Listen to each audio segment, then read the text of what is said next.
Welcome friends to another r/MaliciousCompliance video. If you're not a malicious soul, make sure to hit those like and subscribe buttons down below. That said, our first story of the day is by NT Engineer. Manager said he couldn't give me Sundays off, then was forced to give me Sundays off. I was a teenager, under 18, and working for a fast food joint, and was tired of going to school 5 days a week, then working both weekend days. It just felt like I never had a day off to do anything. So I went to my manager and asked them to stop working me on every Sunday, that I needed a break from time to time to relax. The manager said no problem, and then the next Sunday I had the day off. But then, every Sunday after that, I was scheduled again. So I talked to the manager again, and he said that he needed me, and that as long as my availability showed that I was available on Sunday, I needed to work Sundays. So, cue the malicious compliance. I went and filled out a new availability form, indicating that I was no longer able to work on Sundays at all. And I filed it with HR. I knew that all their scheduling was done on a computer, and once I changed my availability, they wouldn't be able to schedule me in the computer anymore. My manager immediately noticed and had a talk with me, asked me why I'd done it, and I told him, and he was just mad. So then he said, well, if you're going to do that, then I can't guarantee the 28 hours a week you've been getting, the max a person under 18 could get at the time. I said fine. So the next week, the schedule came out. I was off Sunday, but only scheduled for like 3 other days, totaling 16 hours. Then the next week came out, and lo and behold, 28 hours, just more days during the week, which I was fine with. Ended up being that I worked 28 hours a week every week after that, because we were always short-staffed. Once in a while, the manager would ask me if I could possibly work a Sunday to cover someone, and unless I had plans, I would. But other than that, I had every Sunday off while working there. Would you guys agree that any job like OP's that's in like the retail section deserves a weekend off? It doesn't have to be exactly Saturday and Sunday, but just 2 days back-to-back off per week? Or do you guys feel like that's just unrealistic to expect or achieve? Let me know what you guys think in the comments down below. Our next story is by Scarlet Absol 13. Take my issues with the schedule up with the store manager? Okay. I work in the stock/dairy department at a supermarket, and for context, because my store is a union location, every worker at my place of employment submits an availability form denoting when they're available to work that managers must adhere to when making the schedule. So a few years ago, my department got a temporary manager. Our normal manager had taken a temporary job in the company's corporate office that was going to last a year. In November and during the holiday season, he followed everyone's availability forms. However, come January, he started scheduling most of the crew outside of their availability.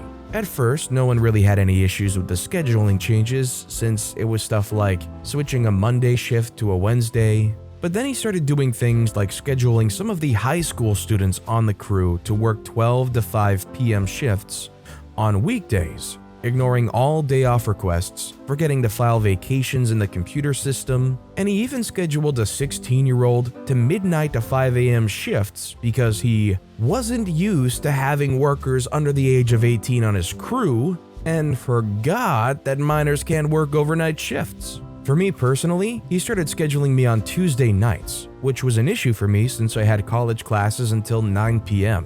So after a month and a half, I submitted a new availability form, writing on it that I had school until 9 p.m. on Tuesdays, and for 2 weeks my schedule was fine. But then he started putting me on Tuesdays again. When I asked him about it, he shrugged and said, "You're going to have to take that up with the store manager because he's been making the schedule." And he used that line on anyone who tried to confront him about the scheduling issues. One day, about a month or so later, I had been called to the manager's office for amassing 5 no-call, no-shows the previous month, and I was facing a write-up at the very least. I decided to take up my manager's advice. So, after explaining that I was scheduled on Tuesday nights for nearly 3 months, when I had explicitly told my manager that I couldn't work Tuesdays because I had no school, I also explained that while I did try to call, I would always have to hang up after being on hold for upwards of 25 minutes because class started. The store manager asked me, "Well, did you talk to your manager about it?"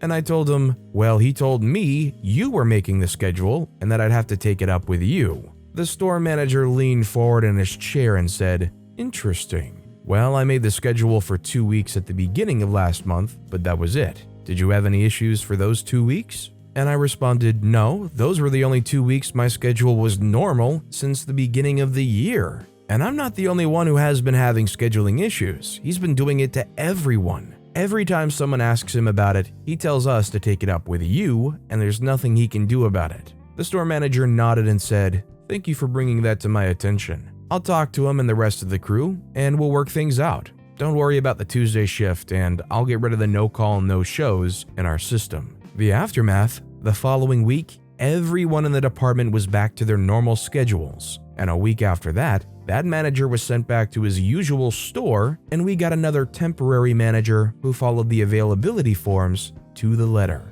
OP definitely maliciously complied by talking to the store manager about it, but they sure did take their sweet time getting to that point. You would think after like 1 or 2 no-call, no-show situations that they would seek out this upper manager and be like, why are you doing this to me? Because apparently it was supposed to be them the entire time, right? This next story is by Bally's D'Acier. Schedule me for evening shift? Make certain you know what you're doing. A couple of recent stories reminded me of something that happened way back when. I was a teenager and had a job at a hotel as a busboy in a coffee shop. We had about 95 seats, and on a Saturday and Sunday, we would do about 400 covers. It was busy, but I was good. After noon, things would slow down, so I would jump into the dish pit and help them catch up. One Sunday, the back of house manager and the general manager were having lunch, and they called me over. They asked me to take the next Saturday's evening shift in the dish pit. I reminded them that weekends were pretty busy, and they would have a problem if I wasn't bussing on breakfast. They told me that they would get someone to cover bussing, but they really needed me in the dish pit that Saturday night. I agreed, but told them that I would need to leave at 11 p.m. on the dot, as I relied on public transit to get home, and there was no way that I could work late. They said no problem, and we had a deal. I showed up at 3 p.m. to absolute chaos. Guess who they had covering bussing? That's right, the dishwasher. The pit was absolutely stacked with dishes, and then I found out why they needed me on that shift. Banquets and the coffee shop used the same glassware, plates, and cutlery, and there was a massive banquet going on upstairs. When I got there, the cook line and the banquet crew were going nuts, prepping and setting up tons of centerpieces, place settings, and that sort of thing. We had bussing carts, and the banquet crew was loading them up and running them up the elevators to the banquet hall. It was pandemonium. The back-of-house manager kept yelling at me, "I need more forks right now!"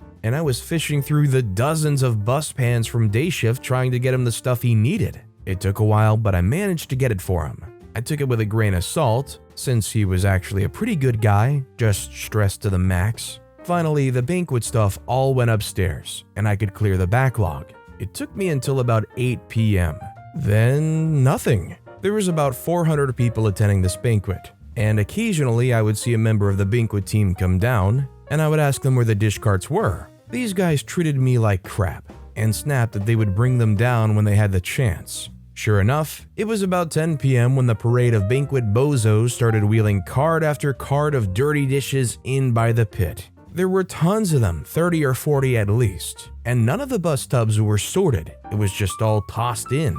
They weren't even scraped into the trash. There was leftover food on lots of the plates. Just before 11 p.m., I see the back of house manager talking to his crew, and I went up to him. I was really pissed off. "What the heck am I supposed to do here?" I asked, gesturing to the carts. "Wash the dang things," he snapped back. I said, "There's no time. I leave in 15 minutes, remember?"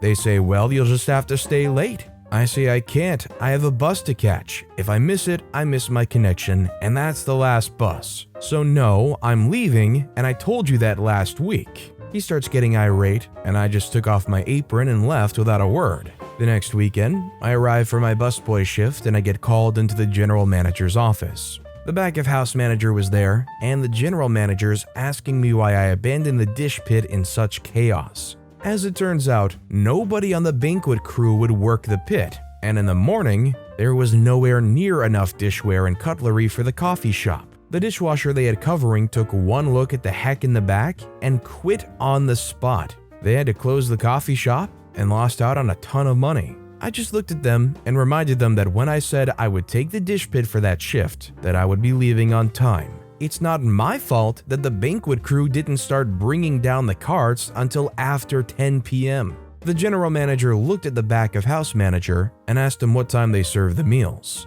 6 p.m. They said, "So you're telling me that your crew took over 3 hours to roll the dishes back downstairs and you didn't do anything about it? What the heck were they doing? Why didn't you assign 1 or 2 to push the carts?" Then I pointed out that all the carts weren't sorted and that the plates weren't even scraped. The back of house manager gave me the stink eye, and the general manager excused me and said to head down to the coffee shop and pick up the busing. The following weekend, I came in and there was a big notice targeted at the banquet guys. All bus pans were to contain only 1 item, 1 pan for dinner plates, 1 pan for side plates, 1 pan for glassware, another for cutlery. All dishes were to be in the dish pit no later than 15 minutes after being pulled from the table. All plates were to be scraped of excess food waste before going in the pan. The banquet crew was pissed that they actually had to do their jobs, and the back of house manager was pissed that a lowly busboy/dishwasher put him on the hot seat. They never asked me to take an evening shift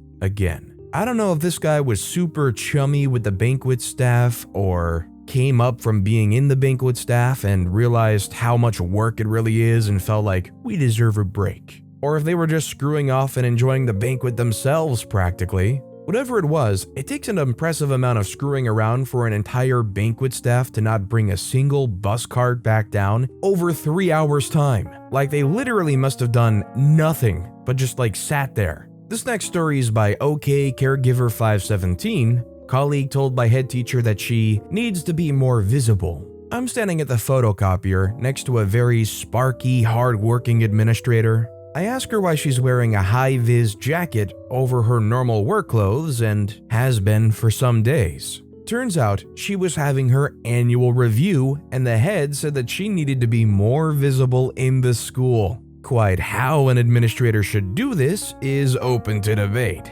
Anyway, she went for full malicious compliance for weeks. Absolute superstar. I mean, honestly, I respect anybody that's willing to go and put a high-vis jacket on and wear it into work like that. It takes a certain level of comfort in your job security and in yourself to just show up to work like that. I don't think I have the confidence to show up wearing a high-vis jacket just while reading these stories, and you can't even see me. And our final story of the day is by Dr. Death MD. You want to make my job harder by doing yours incorrectly? I'll make yours harder by doing mine correctly. I unload oil trains at a refinery. Union Pacific is the railroad that delivers our oil trains to us. Our rail yard has pipe valves, hoses, and drip pans at every spot, each a rail car's length apart. Union Pacific is supposed to line the tank cars up correctly so they match the pipe valves and drip pans. They didn't this morning. They spotted one of our trains so inaccurately that I had to drag the drip pans 100 miles from beneath the wheel trucks to beneath the center of the rail car. But if the drip pans were that far off, that means the pipe valves were too. They were so inaccurate that the hoses wouldn't reach. So I had to haul 3 spare hoses all the way from the storage closet to the far end of the tracks. That took 45 minutes. Malicious compliance, FRA, Federal Railroad Administration law, requires that we set the handbrake on every rail car, but we don't. Union Pacific puts the handbrakes on the first and last, and we just leave them like that because we're relatively lax over here. And I was told that Union Pacific hates having to undo every single handbrake. I think you can already guess what I did. I mean, I'm supposed to, right? I mean, hey, if they're going to screw up their job so bad that you have to spend an hour walking back and forth, hauling these things back and forth, I think it's only a little bit fair that you go to every single rail car and flip those handbrakes on, so that maybe they get the memo that they shouldn't screw up parking so bad. Maybe hang around just a little bit to give them that information. Nobody wants to go into a job where you're expecting some basic routine procedure, and because somebody else was lackluster or lackadaisical or just didn't care, you have to work extra hard for the next hour plus.